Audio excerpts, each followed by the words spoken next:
Today on Seahawks Forever, time to do a blind reaction to another John Schneider radio show. He sits down with Dave Wyman and Bob Stelton on Seattle Sports 710. Peels back the curtain a little bit, lets us know as much as he's able to or willing to how the sausage is made behind the scenes and talk about the draft process, as we are now just 2 weeks away from the first round of the draft. What does he talk about? I don't know, so I can't tease anything because I purposely avoid this during the day so I can blind react to it with you tonight. Let's do that up next on this edition of Seahawks Forever. Welcome to the Seahawks Forever podcast. In-depth analysis on everything Seahawks. And now, here's your host, Dan Viens.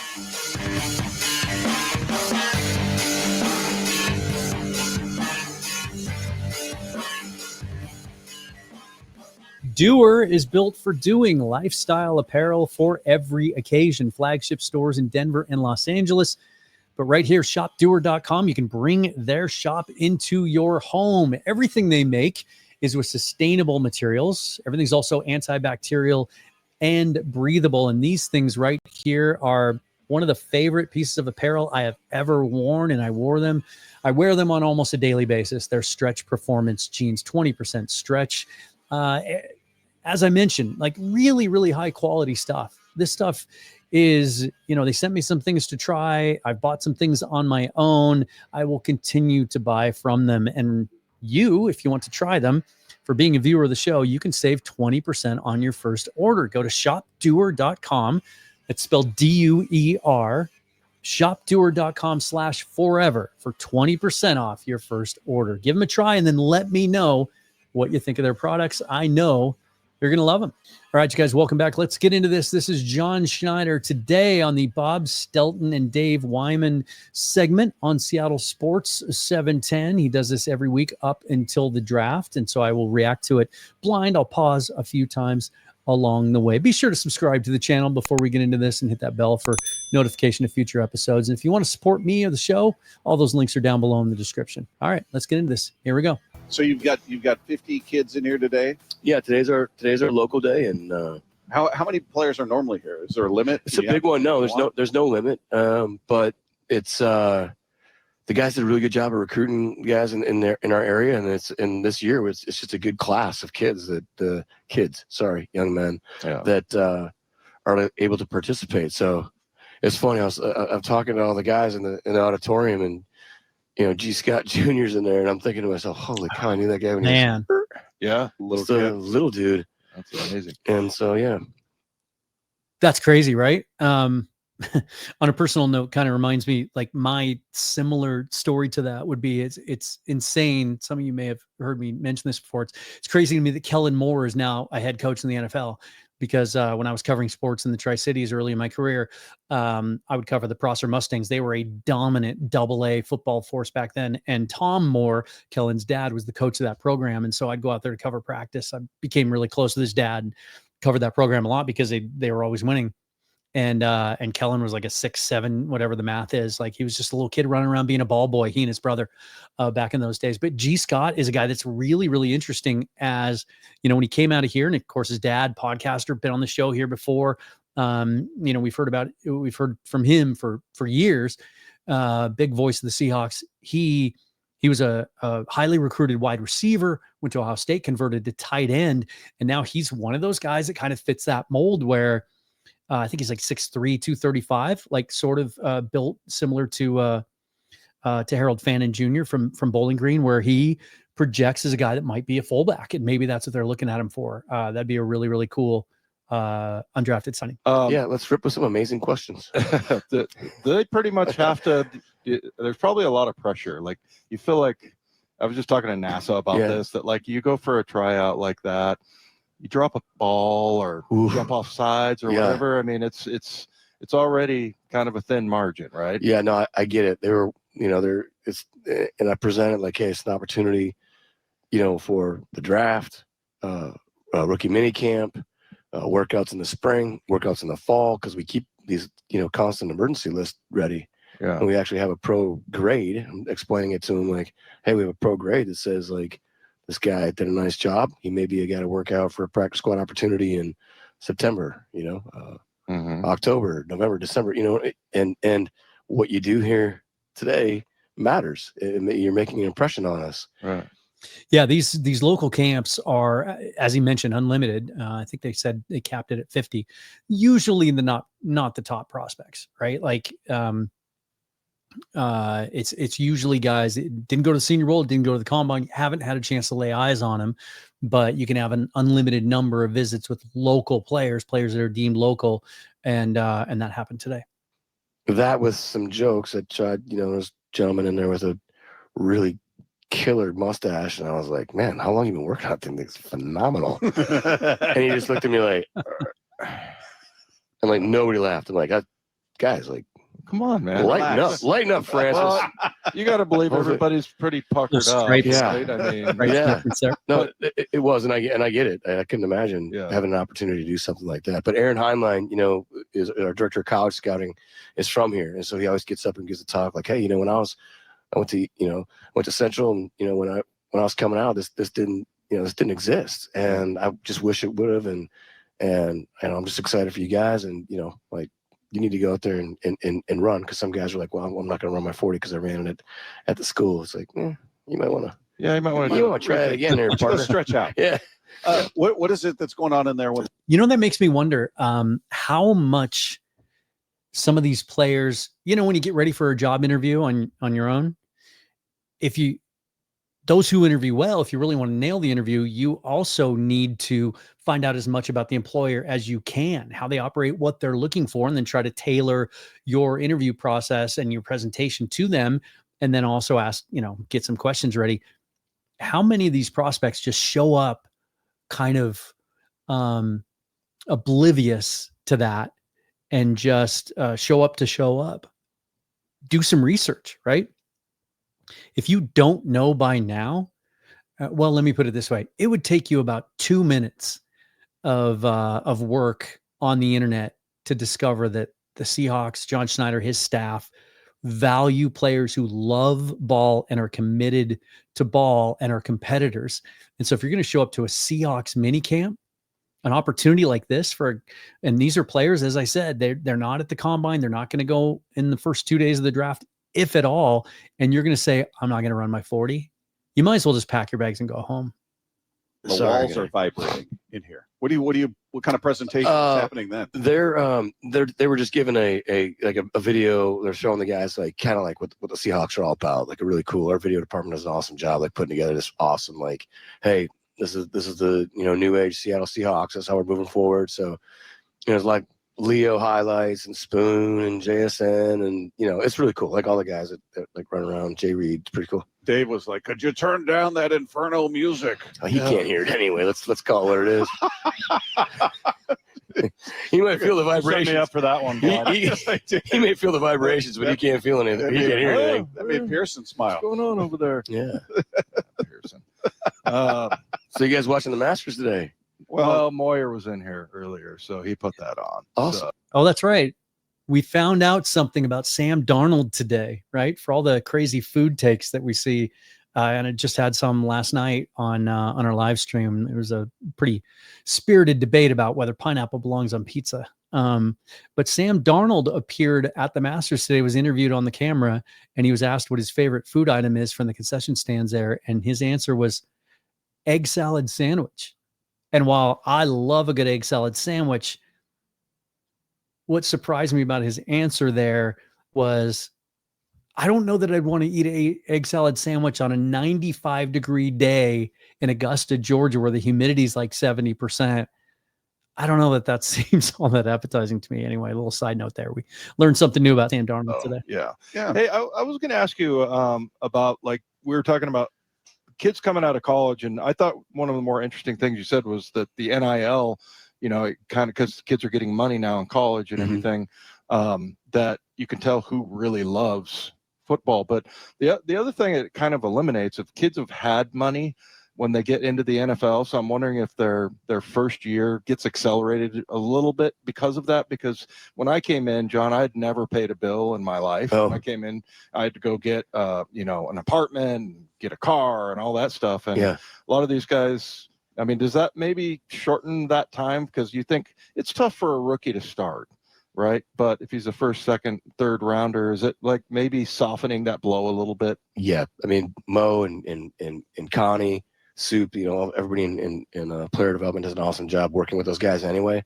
But to your point, they're much more educated on it. They pretty much know what's going on. I mean, a lot of these guys now that we're interviewing and talking to at the combine or at their schools and on the Zooms, and the coaches, the scouts interviewing and everything, they're answering these questions like, where are you? Well, I'm in my apartment. Do you have any roommates? No, this is my condominium. Yeah. It's like, oh, wow. Nice. I own it. Yeah, I own it. Yeah, and this is and so to your point, they're paying bills. God, that's really smart. I had never thought of that. Of all the different things, we've heard stories of players investing their NIL money for the future. The smart ones, Gray Zabel, I think, is the best story of that in this year's draft, where he had opportunities. He turned down 7-figure opportunities to leave North Dakota State last year and take some money elsewhere at bigger programs and step up to Division I and Power 4, presumably. And instead, he stayed at North Dakota State, and they ponied up some pretty significant money for him because he was one of their star players. And he spent some of that money to buy. He has a degree in agribusiness, and he spent a bunch of that money to buy farmland to make cornfields out of it. So he's investing in his future. I had never thought of this concept. How brilliant is that? Take some of your NIL money, buy a condo in the college town you're from, and then and buy it outright if you can. Pay cash for it because you got the HOA fees, right? So you got to pay that every month, and then rent it out. Like rent it to. Every year you have 100 new players coming in that need a place to live, and you can rent it and make money on your investment, renting it to other players.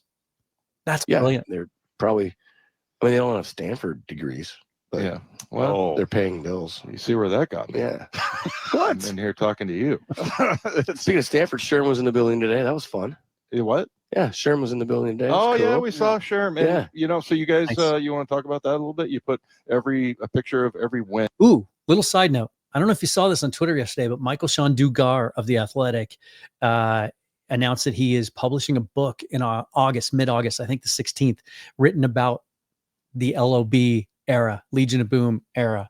And so I reached out to Michael Sean, and he's going to send me an advance copy when it's available. And so I'll be able to read that in advance. Then we'll get Michael Sean on the show in August to talk about that. Just thought of that when they mentioned Sherman. Cool that he's back in the building. And also it's a great reminder too, because Sherman sometimes gets a little saucy, a little spicy about the Seahawks. It wasn't too long ago, just a few weeks ago, when Geno and DK were traded, where he talked about, with a tone that implied that it was a criticism that, how come the Stars can't stay in Seattle, even though that's an issue with every team. But Sherman's still a Seahawk. He's still there. He still comes back. Do they put him in the Ring of Honor this year? Like maybe that day has come. And in Seahawk history out there up on the wall. Yeah, it's all just Pretty pictures awesome. of Sherman. All of them. All of them. Just, when he came in the building, we just made him all Sherman. No. Yeah. Became No, Mike and I did that thing before that. They were a couple, like Sherman had some comment like, well, it's all. They took down all Pete's signs or whatever. It's like, no. Yeah. So we did the pre-draft thing, like just in the picture, right the picture of Sherman, like an amazing play, like tipping the ball in the end zone with Malcolm and everything. He's pretty vocal. Oh, that's right. Because when they did that, when that whole thing came out, didn't they replace a bunch of those pictures with video boards? Wasn't that the idea? That's funny. So whenever you have an older player come back, right, like Michael Bennett comes back in the building, or Cliff Averill or Richard Sherman, change all the video boards so they're all that. How you guys handle your business? Yeah, he always has been. I mean, I mean, do you even hear that stuff? He seems to be under the impression you should keep people on the roster until they're 43 years old and can no longer run or walk. Otherwise, it's disrespectful. That seems to be the mantra. Is there's a level of lack of loyalty, I guess, if there's something like. Do you hear those things? I hear those things. Yeah, because I was saying I would love Sherman to be GM for a day and let him manage the salary cap and the young players. And it's not like we've talked about this before. It's not a Seahawks thing. It's a league thing, right? It's when I was in Green Bay, it was like Brett Favre, Reggie White. Kansas City was Joe Montana, Marcus Allen. And no, I will say, there's a and Sherman and I were talking about today. There's a way to handle it. You can Like, it's not easy, but there's certain ways you can do things differently, and you can learn from all your experiences. And if you think you have everything licked, you're not practicing, doing best practices. You're constantly trying to learn, like, okay, did we handle this correctly? Did we handle that correctly? What could I have done here? What could we have done there? It's evolving, but how many different ways are there to tell somebody, Dave, you don't fit anymore. You're not as fast as you used to be. You make too much. I mean, it feels like the message is always. Even with Dave in particular. Well, he had to hear it from Shanahan, but I mean, there's only so many ways you could deliver that kind of bad news. Right. So how much can you truly evolve in how you approach that? Yeah. There's things we talked about that, there's just different ways that, there's tone, there's your level of empathy, for what's going on. I think there's like bigger than life characters and legends and all that kind of stuff. But I mean, there are people that have feelings, and they take things a certain way. Mm-hmm. And so it's never easy. I mean, I remember Ted Thompson sitting down with God rest his soul, was Coach Holmgren's general manager basically when he was here. I mean, Mike was the general manager, but Ted was the vice president of football operations. And when I started, Reggie McKenzie and I, when we started in Green Bay together, Ted was going to tell us, going to show us how to cut somebody, right? Like, this is how you do it. This is the level of empathy you show. This is the way you interact with somebody. Okay, so Reggie and I sat there while he was letting this player go, and to this day, it's like the worst cut in NFL history. It was the worst. Like, you're just in the room while he's doing it? Yeah, we were just there, and he was going to show us how to do it, and the guy just lost his marbles, and it was a bad scene. Good thing Reggie McKenzie at 254 pounds was there, sitting with us. So you thought, don't do it. So I won't do it this way. Yeah. Wow. Yeah. Well, and look, sounds like you need to be a therapist too. I mean, it's just. Reminds me of the scene from Moneyball, one of my favorite sports movies, when Brad Pitt playing Billy Bean is describing to Peter Brand. Isn't that the fictitious name that Jonah Hill played in that movie, where he's just like, no nonsense. Just tell him straight, hey, we're releasing you. We're handing you, here's the number to call for our traveling secretary. They'll take care of all the arrangements for you. That's not what Schneider's talking about here, right? There has to be an allowance and a different approach the bigger the player is, right? And when he talks about learning things there, he's obviously, and he's mentioned this before, he references this often, they've admitted that they fumbled the first Bobby Wagner release, and part of that was complicated because Wagner represented himself. But Bobby finding out through social media or ESPN or whatever before he heard from the team, it sounds like they've made a pretty concerted effort since then to be more cognizant of making sure they handle that better. Yeah, there's a lot. But how much of it do you think is? I was saying this the other day that there's something about the game of football that there's so much passion involved, and I was having this whole come to Jesus thing, which I didn't realize until the segment started, that I was like, of course Mike Shanahan let me go. I'd had like 12 surgeries, and I couldn't run a 5 flat 40, but at the time I was pissed at him for like 10 years, 12 years. Did he tell you that? Like, yeah, probably longer. Hey, we're concerned about your durability. We're concerned about No, it would have helped if he would have actually told me. We all want to know where we stand, and I think what we've learned, well, like since we've been doing this, especially these last like 2 generations here, is like, if you we all want to know where we stand. You got to hit them like, exactly. This is where you are. Like, this is what's going on. And if you're completely honest with them, it's going to hurt, and they might be upset with you for a while, but then over time they'll come around. Right. Or for me, they got rid. I'll say this too, for as much criticism as there is, and there was quite a bit this year because Geno and then DK and Tyler all moving on at the same time, within days of each other, really. And then, Geno at his opening press conference a couple of days ago, using the word that he felt like the offer from the Seahawks was disrespected, which some members of the media have just taken and made a mountain out of a molehill. When you watch the entirety of his comments, it's not.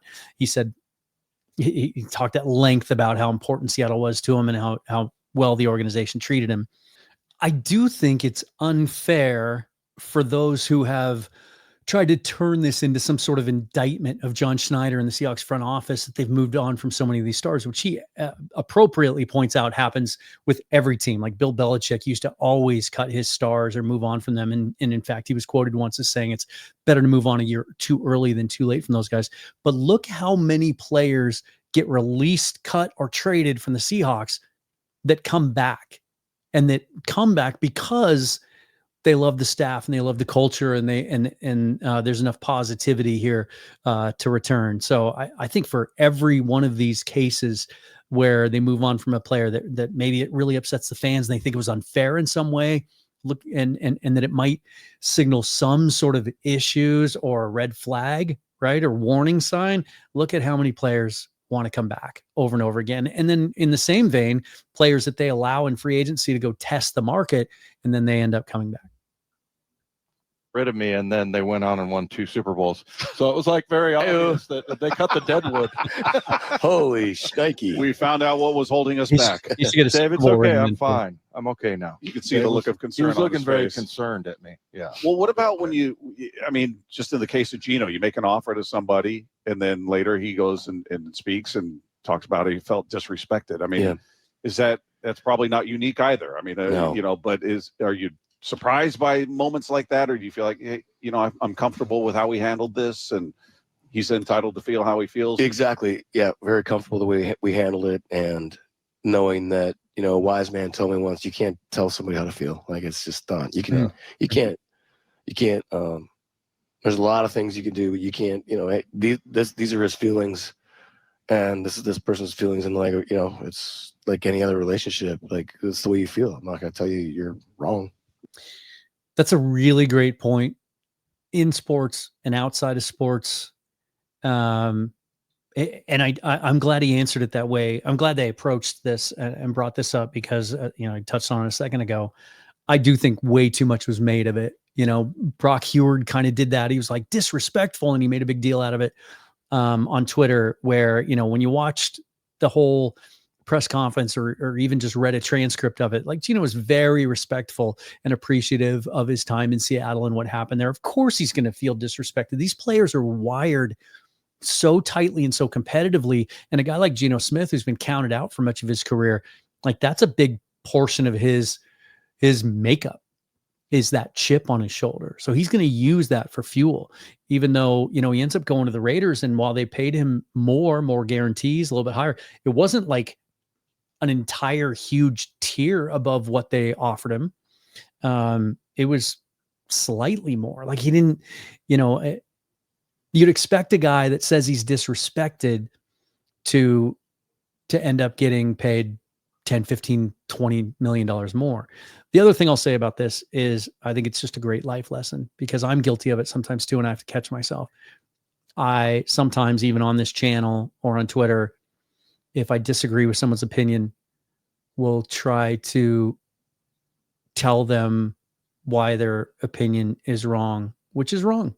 Everyone has their own opinions and their own right to feel and think certain things, and you can disagree with it, and you can discuss it, you can debate it, and that's fun. But I am trying to personally get better at not trying to project onto other people. Right. Hey, does it stand out that much to you when you come across a player like Devin Witherspoon? We've just been raving about him, and how I just think he's revolutionary. The way he plays is just so unbelievably, like, he's always a moving target, and he's always, and then even before the game, he's always like yapping and yelling at the crowd and doing it. I mean, that guy is unbelievable. When you had him at the number 5 pick, just kind of take us through like how excited you were to get a guy. That was really stressful. That was a really stressful time, being that high and hoping that he would be there. But you thought, okay, this guy might actually go in the top 4. Oh yeah. Yeah. I mean, we knew he was going right behind us for sure, and we didn't know if he'd make it to us. And it was Detroit, right? Everybody's what we learned. Wasn't Detroit at 6 or 8, and they knew he wouldn't get past them right there, because thank God we've been blessed to not pick up there that much. everybody's very, very tight-lipped. Like it's even way more than it is down around like, the teens and the 20s. Everybody's kind of a little bit more free-flowing with their information there. Not a lot, but much more than it is up there because stakes are so much higher. But yeah, he just has this love of the game, the passion. And I've told you guys before, like we bring these guys in it's not like we bring guys in for free agent visits. It's the same thing. Like, are you just going to walk through the building and just be like, yeah, this is cool. It's all right. Like, or are you going to be like, hey man, it's a great place. Really excited to be here. I want to play here. So a quick pause here. If you didn't watch it yesterday, last night, my live show talked about this, went over the reported 30 visits and talked about this concept exactly and how a lot of the guys they bring in for these 30 visits in typical years are a lot of day 3 and potential undrafted free agents because they don't get a chance to meet with them at the combine or the Senior Bowl because they're not there. This year's different. And there's a lot of names on the list that are really exciting because we have so many picks in the top 92. We have 5. And so they are bringing in some guys that are projected to go in that area. And the advantage, there's a couple advantages to bringing him into your building. And one is you get to do medical, physical. If there's any questions about that, make sure they check out and that you're satisfied with their medicals. But it's also the interaction that they get to see of them being in the building. Part of it's recruiting, like, hey, this is what you could be a part of. But it's to see how they handle interacting with other people, and not just because there's personality types. I've been around enough athletes to know this, that they'll act a different way around John Schneider, Mike McDonald than they will the receptionist that checks them in at the front desk. And if they treat one of those people as if they're not important or they're dismissive of some of the support staff, probably not going to be a Seahawk. And that's the level of kind of introspection and perspective that they get from these players by having them in the building. It goes two ways, and he just gives off that love of football. Like, yeah, I'm into this. I mean, it just stands out, obviously on the film. Yeah. But then when you talk to everybody that's around him, whether it's equipment guys or trainers, talking about Illinois now, right? The defense coordinator that's now over at UW, like he inspires other people. He's a force multiplier, as Mike McDonald would say. Yeah. Hey, when you draft somebody, whether as he chases his edges. That's right. Yes. Chasing edges. That's pretty cool. I love that. We did a lot of that in spring training. Did you? Yeah. That came at night or no, when we were playing pool. Okay. Ping pong. We were chasing edges. Chasing edges. Yeah. Right. When you draft, depending on obviously 5th round or 5th overall pick carries a different expectation than 18. We were just talking to Paul Moyer, and Paul was talking about, 18, that guy's got to be a Pro Bowler. And Dave's like, I don't know about that. How do you? Where's Paul at? Is he still here? Let's bring him back. He's listening. He's listening. What's your expectation, though? Do you expect? Okay. By the way, I meant to reach out to him today, but it's about time to get Paul back on the show, and but I think I'll wait until after the draft so that we can kind of assess. We'll do roster assessments after the draft, position group by position group. We'll get Paul back on here to talk about secondary play. Okay, at 18, they should be a starter. They should be like. Is there a cutoff where you start going, all right, that's Pro Bowl, this is a starter, this is a contributor? Like, how does that work? It's part of the grading scale, which I'm not going to explain to you, but yes. But, it's so you do have but yes, like the expectation at 18 is the guy's a starter for sure, yeah. Okay. Yep, and it's, there's just... Let's dig into that a little bit, right? So he literally just told us at 18 they would expect the player that they take to be a starter. Now, a couple of years ago, when he started doing this, we started getting more perspective and insight into the process, because he used to just be kind of invisible this time of the year unless he was required to speak at the owners' meetings or the combine. And so, he's a lot more open and as transparent as he can possibly be in this process. And he talked, I think it was 2 years ago when he first started doing this, where he said, look, early in the draft, especially in the first round, we stick to our board. We go best player available no matter what. And that comment got, I think, misinterpreted by some people, that maybe that's to a fault and they should draft more for need early on, especially a need that everybody perceives to be as significant this year as interior offensive line. But then later he clarified, or he added, and this didn't get as much attention as the first comment, that they factor need into their draft grade. So here he is right here telling us that they expect at 18 the player that they select to be a starter. So I think that, let's do process of elimination. I think that eliminates the entire defense. Maybe a defensive tackle would be a starter, potentially a corner, probably not a safety. If they do take a Nick Emenwari at 18, I guess you could consider him a starter because he plays 3 safeties quite a bit. He'd be a rotational guy, but he's not going to unseat Kobe Bryant or Julian Love. But then you look on offense, where are the needs? Wide receiver, guard. That's it. Did John Schneider just tip his hand a little bit? That 18 is very likely to be used on a wide receiver or a guard? There's grades throughout that, give you different guidance. It sounds like you guys have everything down to where, because there used to be like fights. So Moyer was telling us a story about, a player, and then there's a couple of coaches that got involved and on draft day, and it's going back and forth. And Jim Mora told me a story that I could have been a Charger and how he was in the room and people were arguing and fighting and everything. And I was like, holy, but that stuff, I mean, it sounds like now you're to a point where you guys have like, no, this is the rule book here. This is what we're doing. We're not going to let emotions get involved. Or do people? Yeah, we're in the process of that right now. So the scouts just came back in on Monday, and the scouts have seen how, Nolan Teasley and Matt Berry, Trent, myself, how we've adjusted the board going through it another time by ourselves. Now they've gone out in the spring, they've studied it.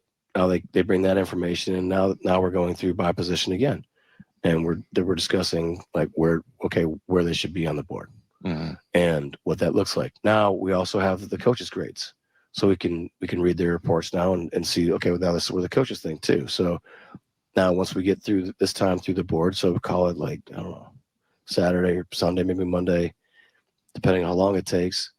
We'll get into it with coaches next week, and we'll sit in there with them, and then we'll discuss it. We'll get into it and go through it. Have our disagreements or agreements, or like let people know like where and why and the how we're going to acquire the player. Yeah. But that's all done by the time we get there, because I've been in those situations. Okay. And it's not good. Yeah. It's not a good situation. It's I mean, you look like you don't know what the heck you're doing. This is what I appreciate the most about him doing this early in this offseason. We didn't get this kind of draft intel and insight into the process. And that's the kind of stuff that I love. And if you're watching this, you do too, because there were so many things happening in free agency and so many moves off the roster and involving big names that's where the focus was.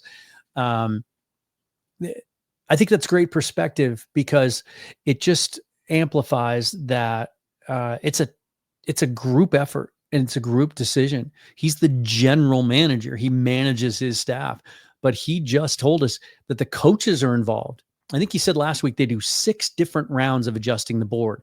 And the very last one is him and Mike McDonald sitting down and going through it. And so he takes McDonald's input. And if McDonald says, nope, I like that edge player much better than that guy, you've got him reversed, let's move that guy. Then the idea is that you do all that work ahead of time.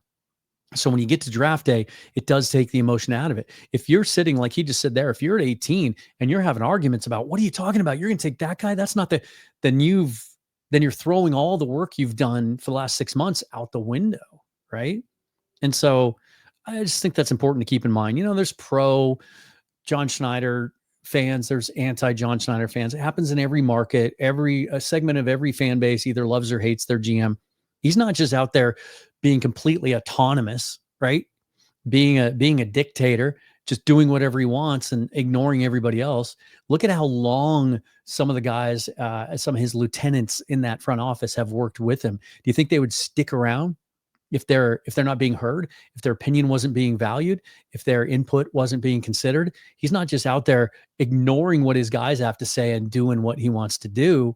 Of course, they're aligned in his vision because he's the guy at the top, but it's a team process. Yeah. And so you want to have it all done and just be able to prepare for the strategy of what's happening, right? You don't want to be like, call it a game, your game plan sheet, you see the big offensive game plan sheets. You don't want to be sitting there like creating a game plan sheet during the game. You want to have that all buttoned up and be ready to go. And that's what our 3rd and 6 call is going to be. And here we go. So if you have, let's say, a coach and a scout and they're, far apart on a player or whatever, it's like you two guys get in the room and no, we all do it together. Yeah. Everything's done together and just figure out, okay, this is what we're going to do on draft day. Mm-hmm. Yeah. When you have those little like side meetings and like little sidebars and stuff like that, that's where stuff gets off the rails. And I'm not going to say it hasn't happened, in the past year, but 98% of the time we're like, this is what we're doing. Yeah. And we've been this is our 15th or 16th draft, and we'll probably talk about this again when we do the live watch party for the draft day movie, which is going to happen on draft day eve, Wednesday the 23rd. We'll do a watch party together, watch it all together, and comment on it and have some fun with it and eat some food. Because Sonny Weaver, the GM of the Cleveland Browns, played by Kevin Costner, one of the failings of that movie, and that movie's definitely a guilty pleasure. It's so cheeseball. There's so many inaccuracies, and that's one of them. It very much comes across like there's no alignment in that front office staff. None of the people that work for him as scouts or as pro personnel or college personnel director or anything have any idea what he's going to do. He's keeping it all to himself. He literally has a note in his pocket about, who he's going to take Vontae Mack no matter what, without sharing that with his staff. That's so inaccurate. This is how probably all 32 teams in the NFL actually do it. We've been in situations where, we've almost got a little off kilter, and then it's like, no. This is the way we have the board. We're staying with it. We talked about this before. And at the end of the day, that's on the draft weekend. That's my primary job. Yeah. Dave was hoping you would say you let him go into a room and fight it out, and whoever comes out, he gets his pick. Both of you are. Let's not just throw Dave under the bus. You guys would love that. That would be fun. Yeah. That'd be fun. That's right. Hey, Stelton's an the MMA report guy, was you're going to have some quarterbacks come through, Jalen Milroe and somebody else. Mm. Is this, by everybody's estimation, the analysts saying this is not a great quarterback draft, and you've talked about the board not lining up with quarterbacks in the past. Does that make it easier, harder for you in looking at that position, that it's not considered a deep draft as far as quarterbacks go, and the board lining up for you? Is there any connection there for you? Yeah, I'd be careful when you hear people say this isn't a great draft. It's been said by kind of everybody. It's a bit, yeah. I mean, heck yeah. Like, everybody knows. God, I hate this. I think Bob does a good job, but I think for him to say it's being said by everybody means that he's not really into the draft as deep as he should be, which makes it a little irresponsible that he's saying that now. Because not everybody is saying it. If you're still today, 2 weeks out from the draft, saying this is a terrible quarterback draft class, and you're dismissing the entire position group because of that narrative, then you're just not doing the work. You're not being open-minded, and that makes you a terrible scout. Just because a class isn't as strong as it is in any other year, and you can apply this to any position group, doesn't mean there's no players in that group that are going to be really good pros. And you owe it to yourself and your team to find those guys. 2020, 2021 or two? It's 2021, right? The Kenny Pickett, or was that 22? Kenny Pickett year? One of the worst QB draft classes of all time. Pickett, the only first-round pick. He was a bust quickly. Desmond Ridder, Matt Corral, Sam Howell. So Howell's entering his fourth year. So that would have been, 2021 draft. Malik Willis, terrible class. The only player who's still with his original team that was drafted as a quarterback that class is Brock Purdy. And he's about to cash in as a $50-55 million quarterback. He's a franchise quarterback. You can't throw the baby out with the bathwater. There are going to be, and the closer we get to the draft, the more I study it, there are going to be several quarterbacks from this class who become really good NFL starters. If you dismiss the entire class because you decided in August that it's not a good one, you're really bad at your job. Oh, Every John. team that's been out there talking about it on national television, right? Yeah. No, I think it depends on the team, how they view the player, the quarterback. Again, how you're going to acquire them, where you're going to acquire them. But bringing them through the building is another. It's really about, okay, more time. We need more answers. We need more time with this player based on the questions that we need answered in terms of the vision we see for this player and the fit. It's not necessarily like that's. It's separate from how you can acquire the player on draft weekend. Ooh, I'm glad he brought up the idea of bringing him in the building, because there's another aspect to this that he didn't mention, but I think it's pretty important, because we've seen instances where it's happened. It gives him an opportunity to get to know the player on a closer level than just throughout the rest of the draft process. They're bringing in Tyler Shuck, or they've met with Tyler Shuck so far, and then I think now I can't recall if Milrow's already been in Seattle or if he's coming in the next couple of days. If they don't draft either of those guys, and 2 years from now, Sam Darnold's not the guy, they'll lean into that knowledge and evaluation from that experience they had with that player when they came to visit at the VMAC 2 years ago. How many times have you seen Schneider acquire a player? Sam Howell's a good example. And he'll say, well, we liked him in the draft. We evaluated him in the draft. We met with him. 2 years from now, Jalen Milrow might be available. And he might be a guy that's shown enough in preseason, and maybe the Steelers went out and get another guy and he gets established, right? And it's kind of an RG3 Kirk Cousins situation. Or, we just saw Joe Milton traded from the Patriots to the Cowboys. Maybe there's an opportunity in a couple of years to acquire that player, and there's a need even as a backup. And now they have that firsthand knowledge of how he fits in. Not everything they do is for today. Hey, one more thing. You talked a little bit about your notebook looks. Those notes are, holy cow! Can you read that? Yeah, I can. Phenomenal. I can. Yeah. They say really smart people, they scribble, and is that a smiley face? I'm just going to do that. No, it's not a smiley. I must be really smart then. When I was a server, I would often show my order pad to another server and challenge them to read it, and they couldn't. Sometimes I had a hard time reading it myself, and if I didn't enter it in to the point of sale system quickly enough, I might not remember all the details, but you would not believe how illegible my notes were. He's covering it up. Don't be so sensitive. Oh, it's a star. Oh, it looked like a smiley face over there. Yeah. I like how he starts covering the page so you can't look at it. I'm looking Why at my notes. So sensitive? I'm no linebacker in the National Football League for crying out loud. No, I just don't want you looking at my stuff. Okay. Quit looking. Yeah, quit looking at my stuff. I never know what you're doing back there.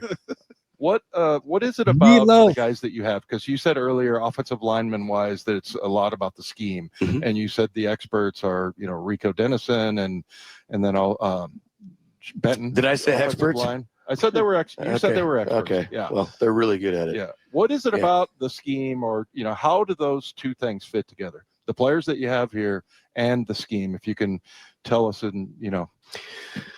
it's just it's their experience. It's the experience that both of them have had in that system with the people that have established it. So Mike Shanahan, Coach Gibbs, Rico. They call him Rico.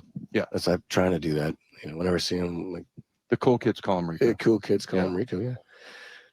JB.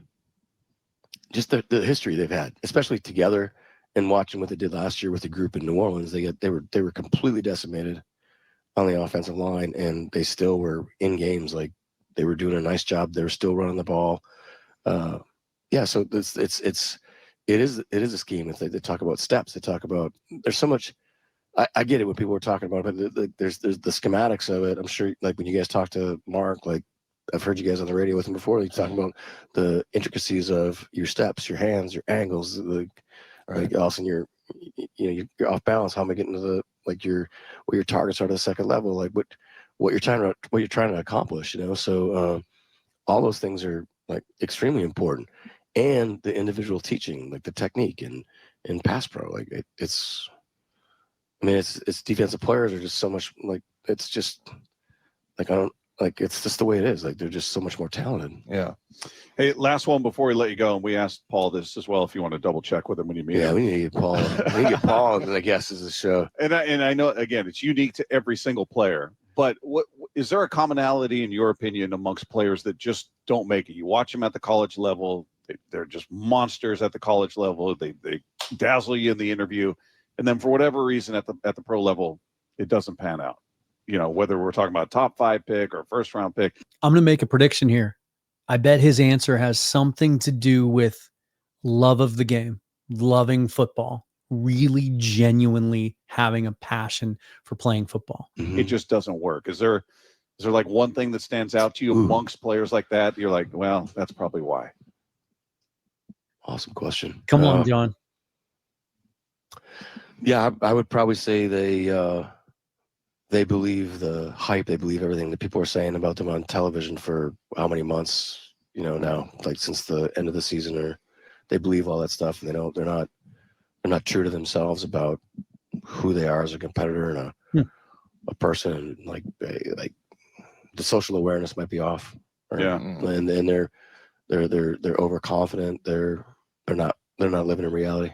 And then Okay, so he went the negative way about why he thinks he was looking for a common trait among players that don't make it, which is kind of how Bob framed the question, right? But I think I could make an argument that the flip side of that is what I said, right?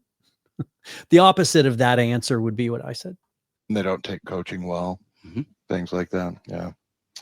John, it's a pleasure as always.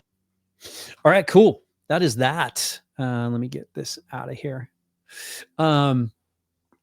Yeah, always fun. And like I said, these are the ones that I enjoy the most because they dig into the process, right? We all have that dream job that we wish we, if we could go back and change time and do things over again. Hold on.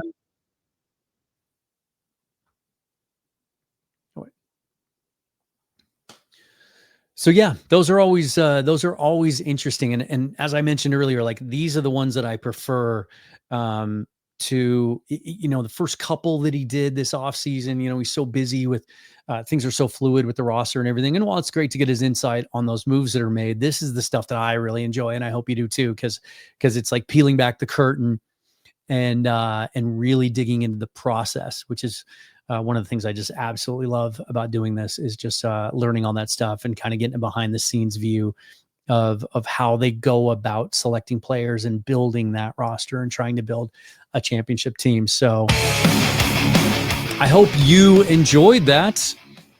Tune in tomorrow. I'll be talking with Justin Milo, lead writer of the Draft Network. We're going to talk about some different things about the draft class, of course, some of his thoughts on it. We're going to talk about some character issues. He's done a lot of prospect interviews, see if he's got an idea of some guys he's come across that really just strike him as Seahawks with really A+ character. But we're also going to focus on the running back class as much as it doesn't seem to be a significant need because the Seahawks have a good, deep, young group of running backs there.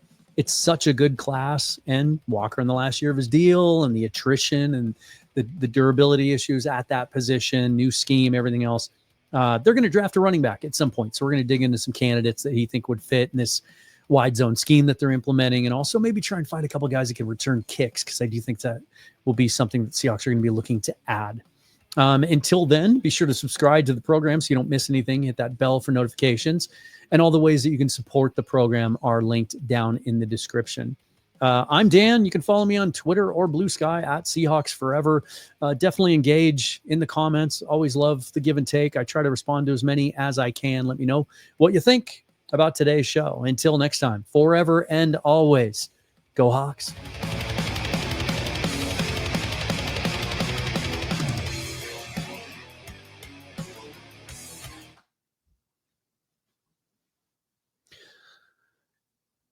Today on Seahawks Forever. Wait, I'll do it without the glasses on.